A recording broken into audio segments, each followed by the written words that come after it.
So as some of you might remember, 6 years ago, the Charities began a program called the Community Health Leadership Award Program, and it is to honor what we call unsung heroes, people who are in our community who have done amazing things, who have quietly followed their calling and have been on the ground in the community, working tirelessly for whatever it is that they were passionate about. And we see that every day, and we just thought that, gee, we need to be sharing their stories with our entire Diocese of Texas, and in fact now the world, since we can put them all up there on YouTube and stuff now. So we're getting ready for our 7th award winner, and we'll have a dinner as we always do in October, and you'll all be on the invitation list. And I think it's October 28th, is that right? 27th. Well, don't come on the 28th, because you'll miss it. Oh, darn. Since we have been focusing more on collaborative leadership, we have invited these recipients here on our panel today to share with us their thoughts and experiences. So let me start here with Sandra. Sandra Martin is the Chief Executive Officer for the Center for Child Protection in Austin and the 2010 Community Health Leadership Award recipient. Sandra is our first leader who's been selected outside of the Houston area. Next we have Mark. Mark Nichols is a dentist specializing in the care of HIV/AIDS patients who serves as the Vice President of Clinical Affairs for Bearing Omega. Mark was selected as the Charities Community Health Leadership Award recipient in 2009. And then we have Dorothy. You know Dorothy now, everybody knows her because she was on our video. You may recognize Dorothy Weston Gibbons from the video. She is the Chief Executive Officer and co-founder of The Rose and the 2008 Community Health Leadership Award recipient. So let me start with the questions. Since we have a little bit of extra time, we really have about an hour and 5 minutes. We would like to keep this energy going in the room that we are feeling, and we would like you to ask questions while we go through the next hour together. So don't save them up like we usually ask you to do. We want you to, the format is I'm going to ask a question, we're going to give them all a chance to respond, and then we'll see if you want to ask questions before we go on to the next one. We only have 3, maybe 4. So please feel free to, and don't be shy, to ask questions as we go. Okay? All right, here we go. So, what are the best strategies for encouraging a group to unite with a common mission or vision when it is evident that group members have different levels of power, goals, and priorities? So we'll start with Sandra. For those of you who don't know, can you hear me?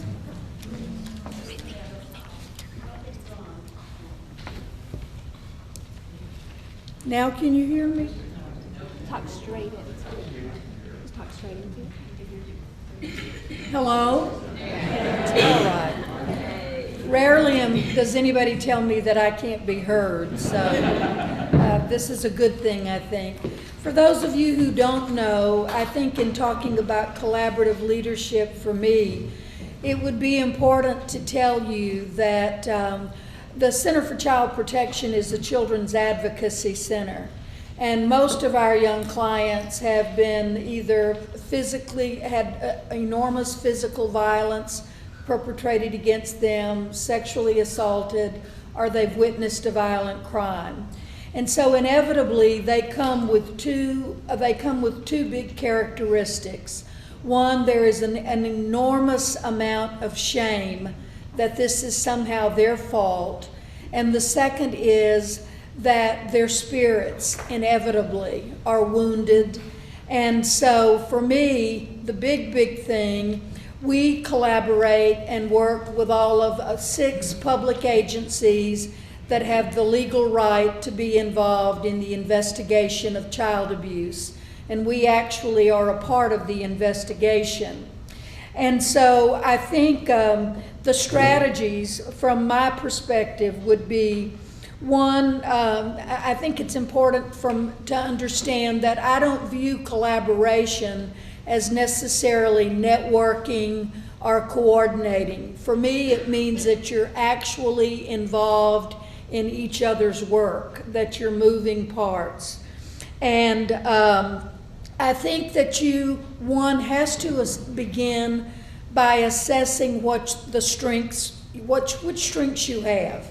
That's a good starting spot. The next is what you're all doing today, and you need to keep doing it, and that's eating and playing together. Because then we begin to see people not as positions or titles, but we begin to see people as people like us. The next thing that I would say, and there's probably disagreement, I know, coming from Austin with all of the Dell and technology that's been there recently, I think that you have to work really, really hard to find the quiet time to go within yourself.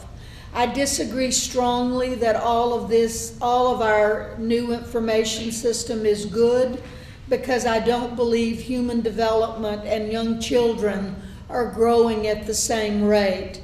And so somehow, and last night was a perfect example for me, I didn't have television, I didn't have radio, didn't have internet.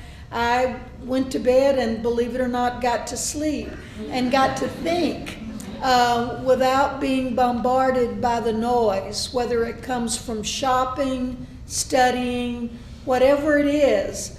I think you have to go within and find the quiet to see what it is you have to contribute. And finally, from my perspective, I think you have to share the compliments, share the power, share the bad times, and I think you have to really find some mechanism for ensuring that information goes up and down, because information is power. Thank you, Sandra. Mark? Can you hear me? I think one thing that we have in common with our organizations is that our organizations are all very focused with their mission. Like with the clinic where I work, we're all very focused on treating people with HIV. So people who come to work at the clinic or who want to be involved somehow with the clinic are very focused with this one principal desires to help these underprivileged people. So that kind of brings a cohesiveness to anyone who comes and wants to help at the clinic. Then we have different levels of what's going on with the patients. You know, we have this need for immediate care, need for prolonged chronic kind of prophylactic care. And then we have this academic research kind of need to find out what's really going on with the patient's mouths and what's causing all these particular problems. So you have to integrate this need for care and providing that care, and that's one level. And then you have to deal with the psychosocial issues that the patients bring along. And I have a lot of social worker friends. I love social work. And then you have to get the universities involved. And this is where this has been the biggest challenge for me in getting collaboration, is getting the university people to come in and help, because we're talking about huge egos coming into the field. So you have to be able to open up some space in your world for these other egos to come in. And that's not always easy to do, because I have a pretty big ego, you know, and you have to have kind of an ego to do this kind of stuff. So my whole efforts in the past several years has been creating this environment where these really brilliant people can come in and contribute with research and with high-level science, and then also bring in your practitioners, and so that we can provide everyday kind of oral health care. And then you have to create this environment where everything is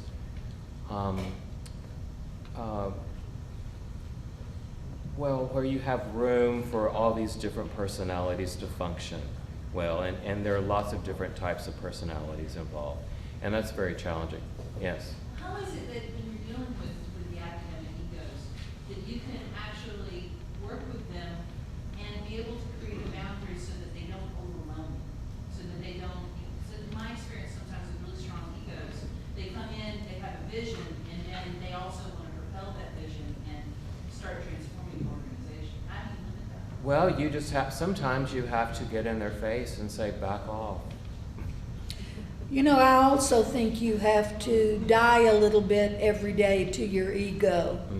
I really and truly believe that you need lots of therapy if you're going to be doing collaborations.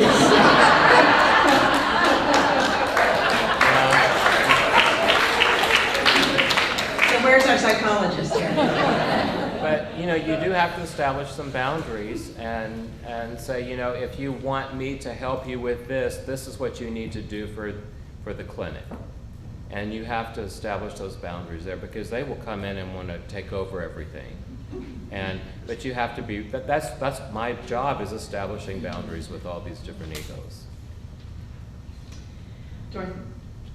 When I think of the breast healthcare arena, it's very much like what Mark is talking about. You know, we all started with this common goal and with this need to share among ourselves, but all these things are going through my head. And first of all, I want to thank y'all for that wonderful exercise, because I was sitting there at our table and watching what we did. You know, first we had a vision of what this thing was going to look like, right?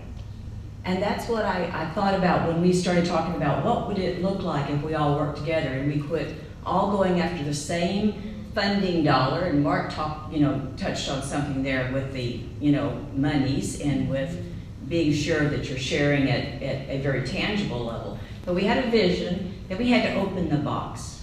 You know, we had to take it out of its box before we could put it together again. Now, and at our table, and I'm sorry, colleagues, but it was so fascinating to watch that those who could really put it together started putting it together. Those of us who couldn't sat there kind of watching and visiting and watching and visiting.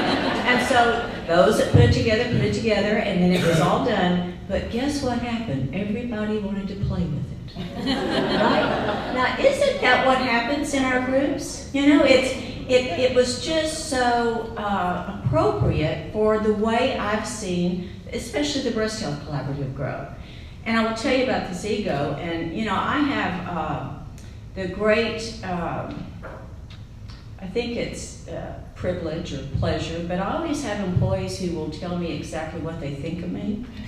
And I think that's kind of okay. In fact, when I had to serve on this, I went to someone who's worked with me for many years and is an employee and said, what is it that you've seen from working outside and working inside that you see in me that makes these things or helps these things? And she said, Dorothy, you don't ever treat anybody any differently.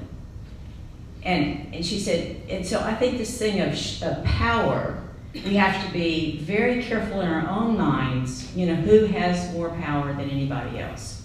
Now, when I look at what Sandra does, she's with some powerful people. They are really strong. I'm not sure how, she does that. But I think about in our own collaborative, some of our smaller organizations, maybe by budget, are our most powerful because they're delivering the goods on the ground. And we had an experience that I may share later about when one of our collaborating partners closed their doors and how it impacted 2 major grants. That you forget how important it is when something like that happens. The other thing is, another one of my employees, when we started the collaborative, when we actually formalized it, said, Dorothy, you cannot be the chair of the first year. You're too strong. You're too opinionated. You'll be pushing everybody around. Well, so I had to step back, just like Sandra said, because I really wanted this thing to work. But more importantly, we all knew, it wasn't me, you know, I'm very uncomfortable with all of this stuff, but we all knew that it was going to take all of us to make a difference with these uninsured women in Houston and the surrounding areas. We all knew we had to work together. No one organization could do it all. We all needed each other to make it happen. So, Thank you. Do we have any questions for the panel? Yes, Ann.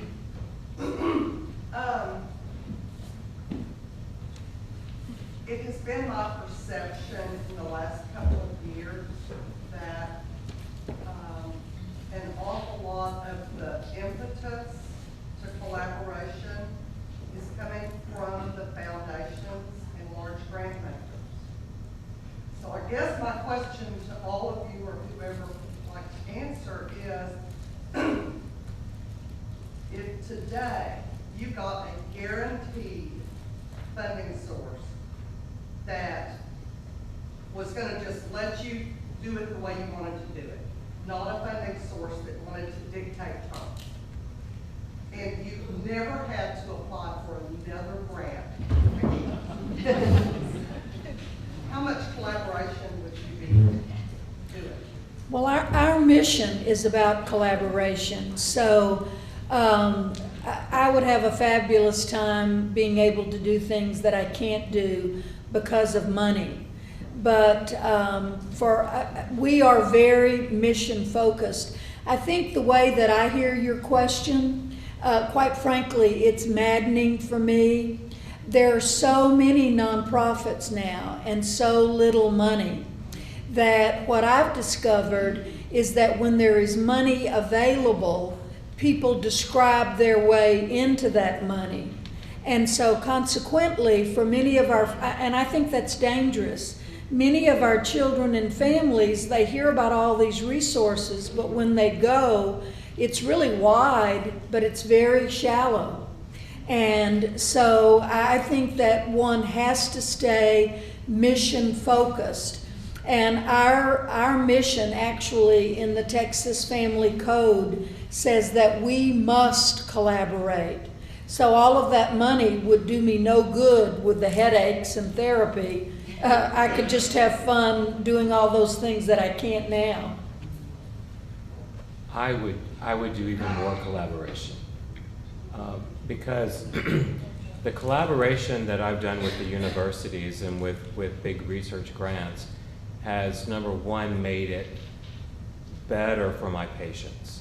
I mean, we've learned more about how to manage the patients and how to better to provide safer care and treatment protocols.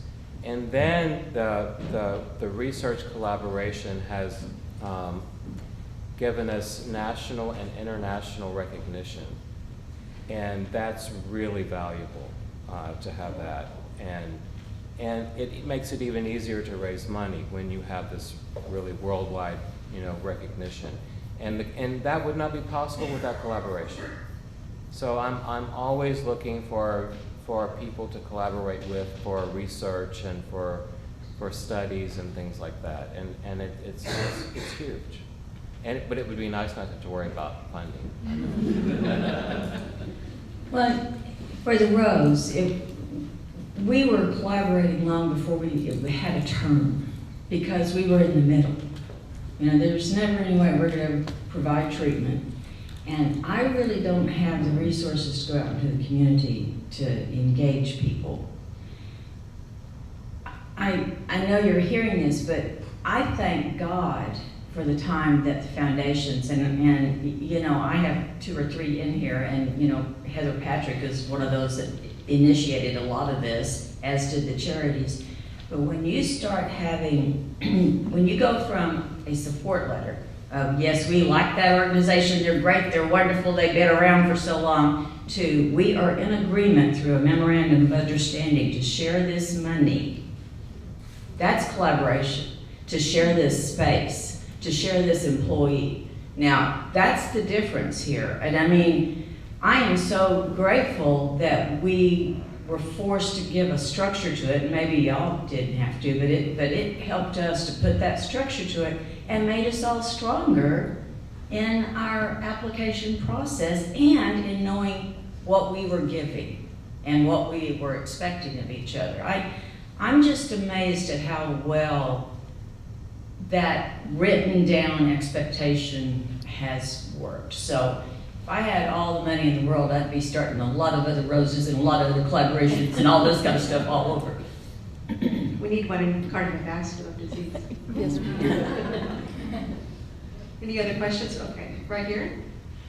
So when you're visioning your collaboration, and once you get it started and it's actually moving and working, and it doesn't always measure up to what you envisioned, right? There's changes, some people come to the table and they don't work out. You had mentioned that 2 of your collaborators had to fall by the wayside. What kind of structure, tools, things that you use, your tricks of the trade to kind of make sure the collaboration's working, that you can revise it when needed? What are some of the strategies you use for that? Well, for us, we re-sign that collaboration on an annual basis.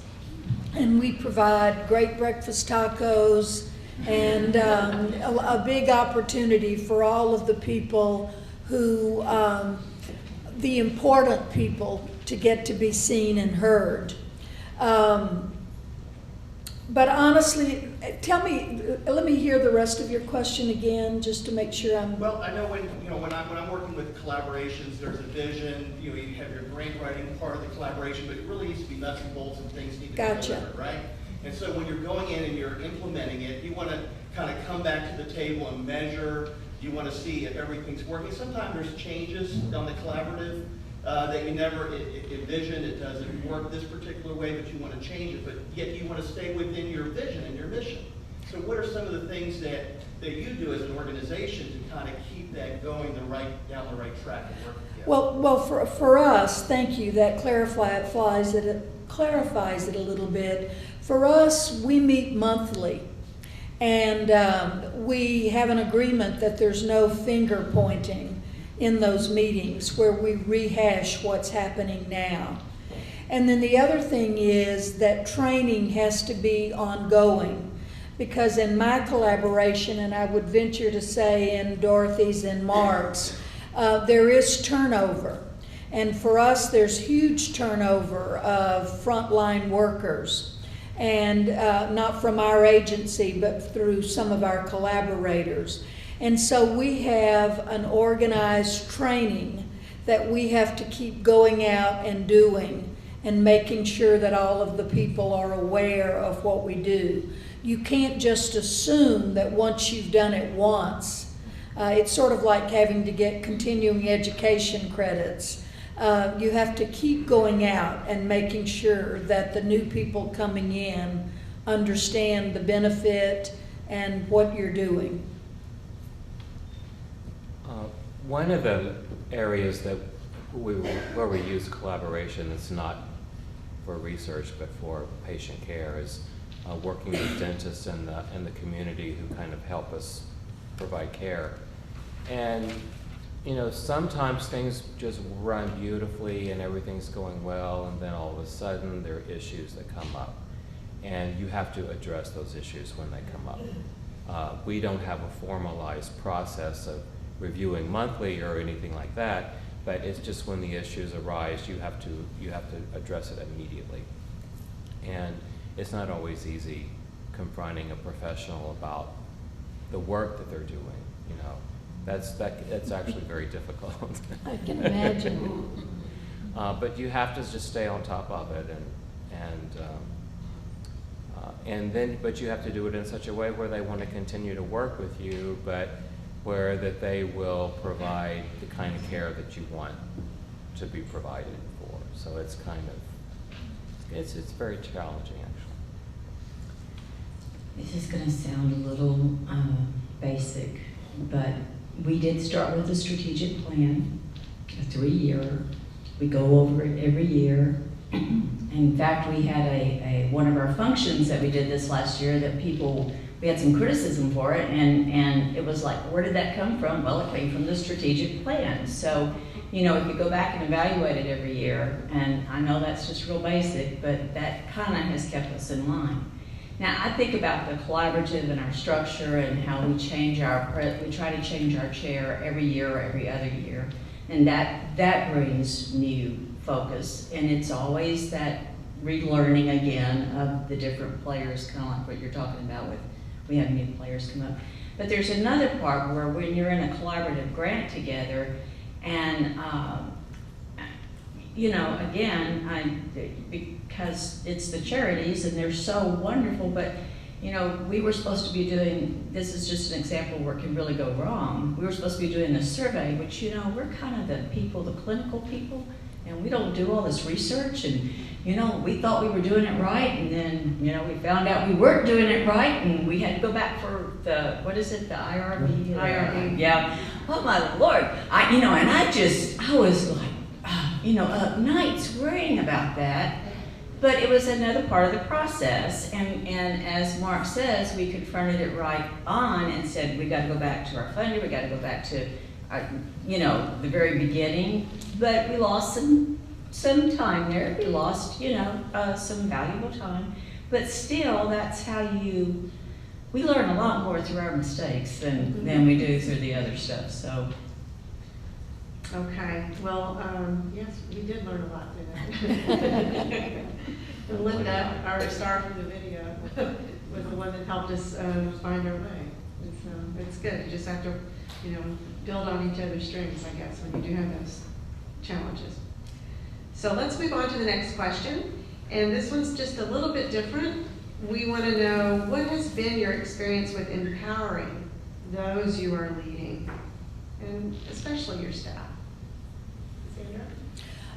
Well, for us, before I had any staff, my suggestion would be to try to get buy-down from the top first, because when you're dealing with police departments and hospitals and large public organizations, for us it was really important to have buy-in at the top, that this was probably a good idea.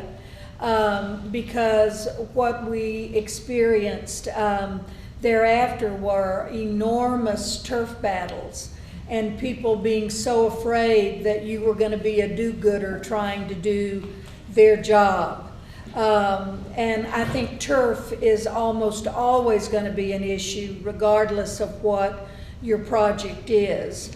I think that you really and truly have to view your project participants as team.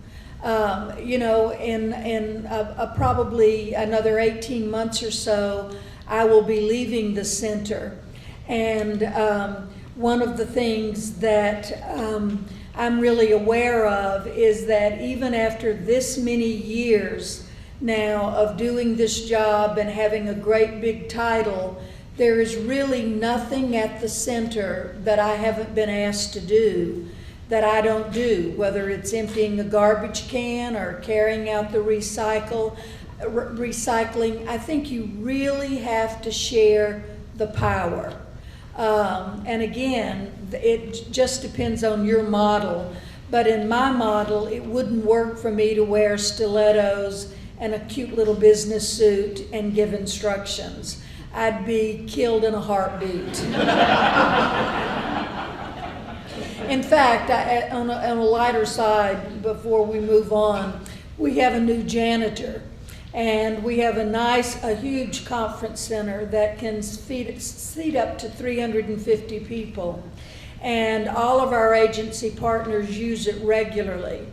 And Jerry, our janitor, was outside working on the plants.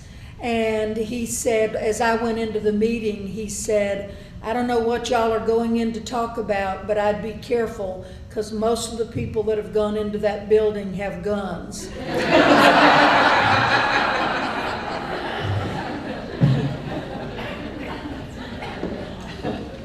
Mark, you don't have guns. No, I have drills, though. And needles, too. And lots of Novocaine to stick in there. You know, everybody is so different. And some people welcome the ability to be empowered, and some people don't want to be empowered at all.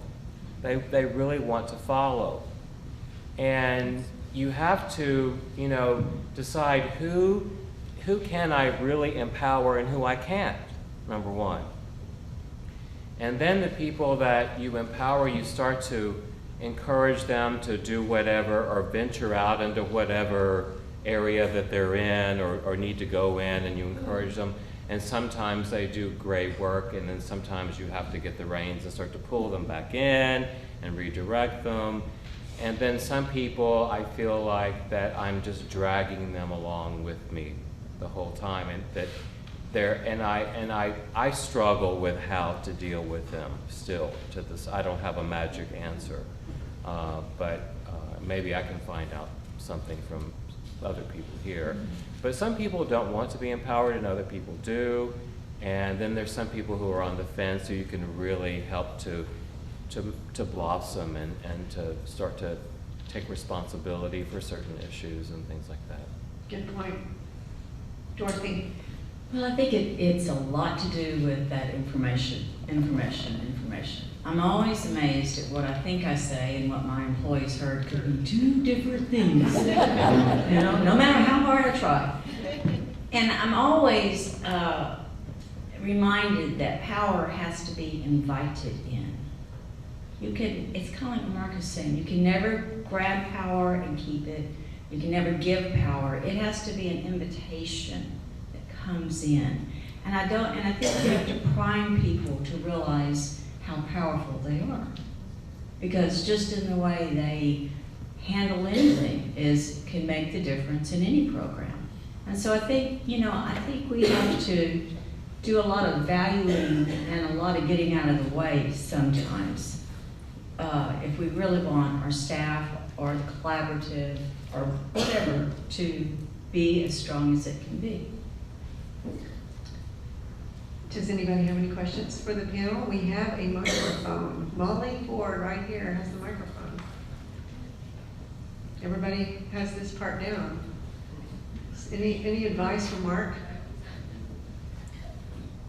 No? And we're so shy. Speak up. Thank you.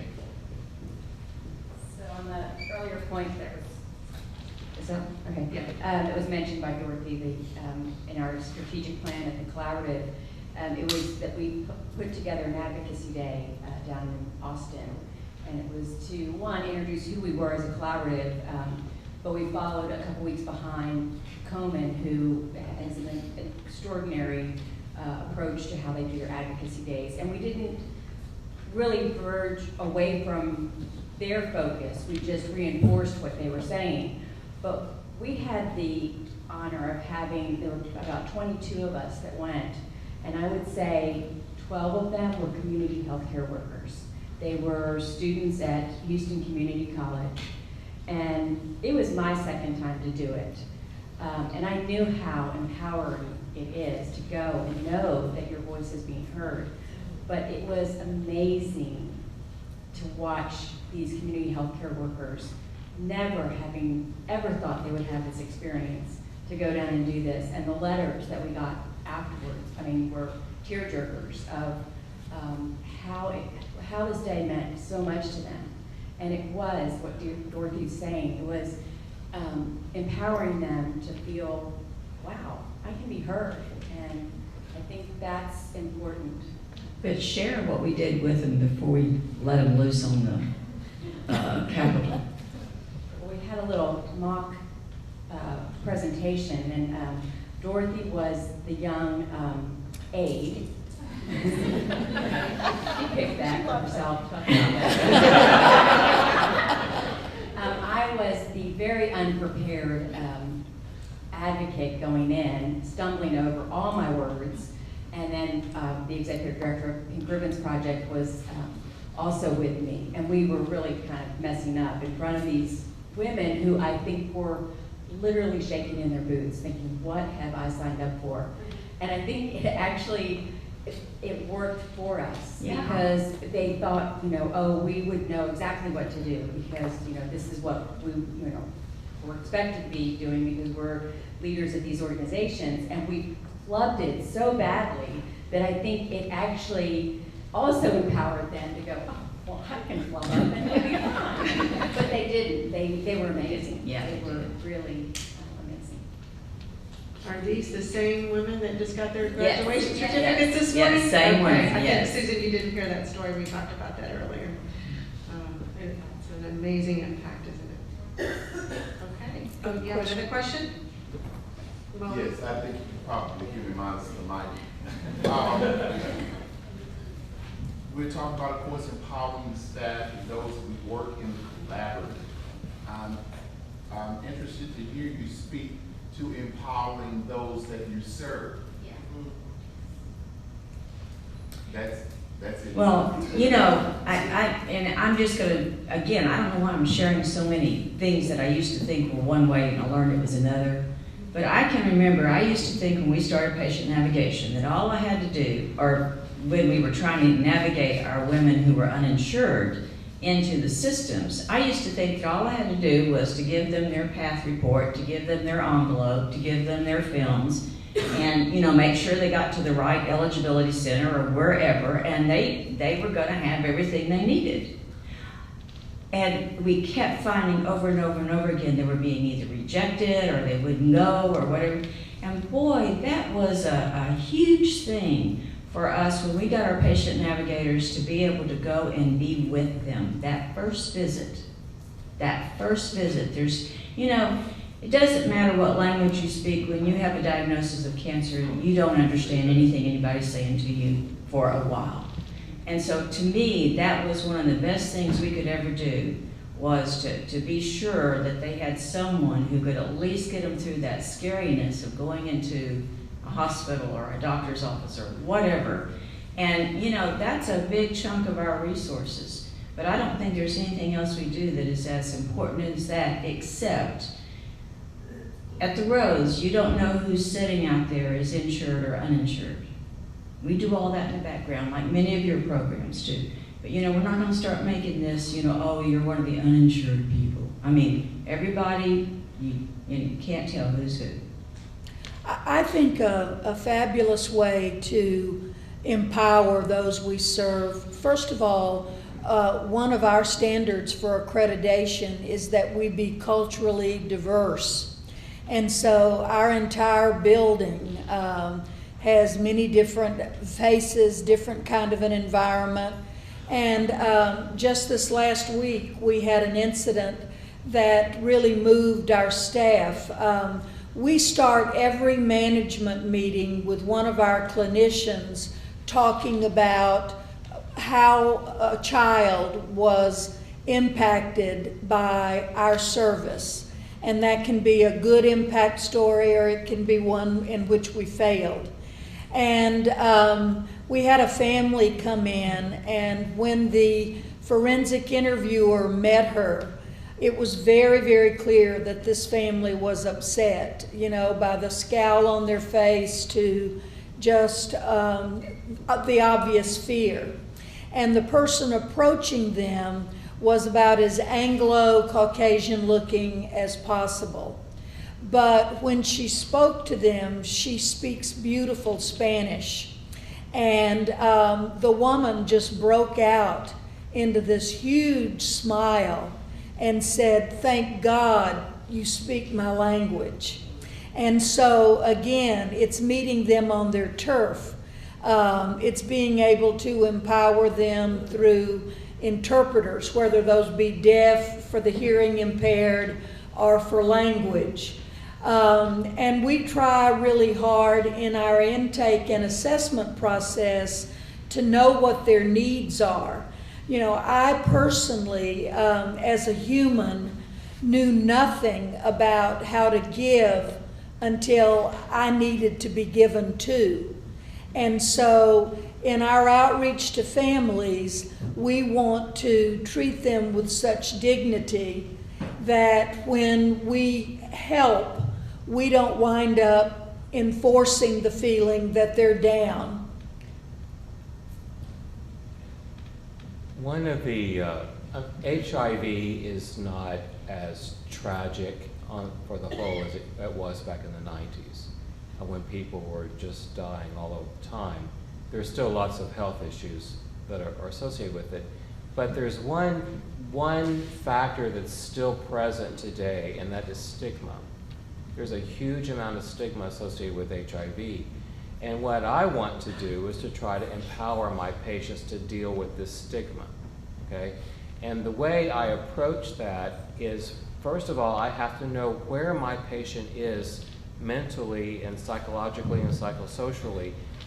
And so the only way, and I'm not a social worker, but the only way I know to do that is to actually visit with them and get to know them and get to know where they are in their community or in their family, and get to know something about them. And then I can talk with them on their level about how to deal with the stigma and how to overcome the stigma. But that takes time to do this. So I can't do it with everybody when they come into the clinic every time, and I have to selectively pick someone, you know, today I'm going to work with this person and spend a little bit more time with them to help them with the stigma issues. But that's a really good question. Sure is. It is. You know, I might add, it just astounds me the way sometimes our communities and our decision makers treat those people who need help. There is a bus that comes 1 mile from our center, and we've had goodness knows how many meetings about, could you just not come 1 more mile because East Austin is growing so much. And, you know, they said that there are 2 theories. One, that buses, transportation should do social good, or it should be money making. And I think that meant to me that they weren't giving me that extra mile. And so plan 2 was, okay, you know, if Gail has Dream Big in her office, in my kitchen I have It's All Good. And so what we did was get a van from the bus service, put our logo on it, find a central spot that was central to most of our clients, and that our van makes regular bus runs now back and forth, because it's the smallest of things that can doom people to a life of misery or a life of empowerment. And so I think you have to be extraordinarily creative in assessing what those obstacles are to be able to meet the needs if you are going to empower. Let me say something. Another thing that I've observed is that it's important to have a culturally diverse staff to deal with a diverse population. And it doesn't always work by a Hispanic person dealing with another Hispanic person, or an African American dealing with another African American. You have to be able to cross-link there and let the African American talk to a Hispanic or a white person, because sometimes they may be able to, or feel more comfortable to disclose certain information to someone outside of their own community than someone inside of their own community. And I see this a lot with Hispanics, that, you know, my Hispanic assistant comes in with the Hispanic patient, and yes, they can speak the same language just fine, but I can tell there's some cultural barriers that kind of go up because this is a Hispanic woman coming into the room, and I can't say certain things. So it's kind of good to have a different kind of a person to come in and deal with the patient too. Okay, we're going to move on. If you can say your question, okay. It's not so much a question as an observation that there's a difference between serving or managing and empowering. And one of the lessons that I've learned is if we look for ways to find opportunities to help our staff or our clients achieve something or attain something for themselves, as opposed to give direct. Not all of them take advantage of that, but it's a great gift and it's a great step forward when what we are able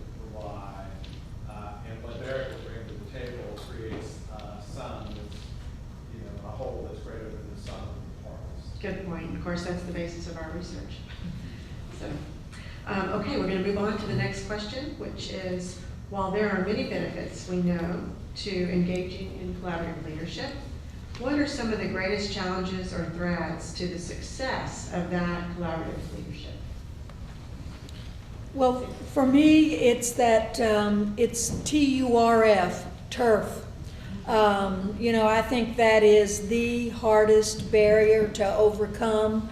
The other obstacle, again, for us, is that our children are invisible. The difference between a 30-year-old rape victim and a 3-year-old rape victim or an 8-year-old, who's typically the age, is that having worked with in the district attorney's office, I know that 30-year-old is going to raise Cain with everybody about any kind of mistreatment that they get, and they're going to be very verbal about it. Our little 8-year-old victim is going to be really afraid that her mother, father are going to be angry with her. And so I really and truly believe that the hardest thing for us still to work daily to overcome is your willingness to hear. I can't tell you how many times I go into a room where people say, oh, I can't see how you bear to hear about that stuff. They just don't want to hear or believe, that even juries, that humans can do this to other young humans. And my comment is always, if you can't bear to hear it, how on earth can you expect them to live it?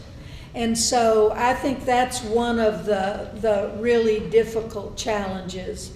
The other is that each and every time I've seen an organization fail or a manager fail, it's because power has gone astray. We forget that this is not about us. And so, much like Dorothy said, I really and truly, we have a huge number of interns, and they're not afraid of anything. They know everything. And so they ask a lot of good questions. It really tells us the things we need to be thinking about. And I try really, really hard not to hire or particularly to supervise anybody who won't tell me when I am wrong. That's the greatest gift, and I think that's the greatest challenge, that when so many people have forgotten that it's not about them, it's about the issue, the client, our community. Thank you. Mark? One of the most difficult things that I have to deal with in collaborations is the egos again, but not my ego clashing with someone else's ego, but these other two people's egos clashing with each other. And sometimes there's just really no good answer on how to manage it, but I just try to get them to understand, or to I guess focus on the goal of what our collaboration is and try to get them to understand that. But I get tired of that. Mark, you have Novocaine and drills. Needles. Dorothy? Oh, I think money is always a challenge. And no matter how we try to make sure that everyone's included in the pot for whatever we're trying to do, the Breast Health Collaborative has groups that have 2 employees, and then the huge groups. And so when we're trying to do a grant for, when that smaller group has put in their request, and if we don't get the grant at all, or if we get a different amount, you always have to go back and reinforce, okay, for this amount of money, we're going to be able to do this. And this is what is going to be required, and this is how we're going to distribute it. Because anytime you start to question how the money goes, that's your resource. Your resources are so much more than that. But boy, I tell you, I can see many times how that could have come between us, and thank goodness folks were willing to talk, and it didn't. So, True, it's always a problem. Question, Corky? I'm not sure if this is germane, but what is your experience with the reluctant player? The one that always comes to the collaboration but never commits anything? Have you had those? Oh, have we had those? Yeah. You know, I live by little mantras, and my mantra is the best resistance is no resistance, and that actually works. You know, when you just are interacting with that person. The yes but people, I sometimes call them. Whatever you offer, they've got a yes but. Anybody else on Corky's question? well, and I also think sometimes it's timing. You know, I have a couple of players that came immediately to mind, and yet when the timing was right and we tapped into what they could do, which we hadn't before, it wasn't a need yet, then they did step up. So, you know, you can wait a long time, I mean, but sometimes that timing is important. Patience. Patience. Okay, any other questions? Question right here in front. Well, I guess I've heard a lot about collaborations between staff, you know, different levels of staff, and collaborations between organizations. But I'm here as a board member, and that was a request of the charities that the organizations bring the executive and one board member. So obviously, that's a theme that's going on with donors, like you mentioned, collaboration. But I don't know that boards and people who serve on boards have caught up with the level of expectation that has been set for them by the industry as far as donors go. So how do you do that collaboration? And maybe even as a donor, how can donors collaborate with staffs to help boards get to the level of where they need to be? Because they need to be, obviously, because we were requested to be here, the expectation is that we're part of the collaboration. But where's that training, where's that support for the staffs to get that done? Or how do you do it? You know, for one thing, I have a suspicion, I don't have any documentation of this except just anecdotal, what I hear from my fellow nonprofit leaders, is that a lot of our current board model is outdated. And it's something we're looking at our organization.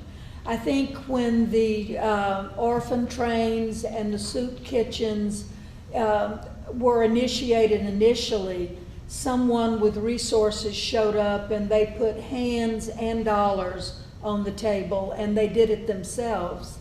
And now the reality is that so many people, when I first started, all of my volunteers were stay-at-home full-time mothers who were community volunteers.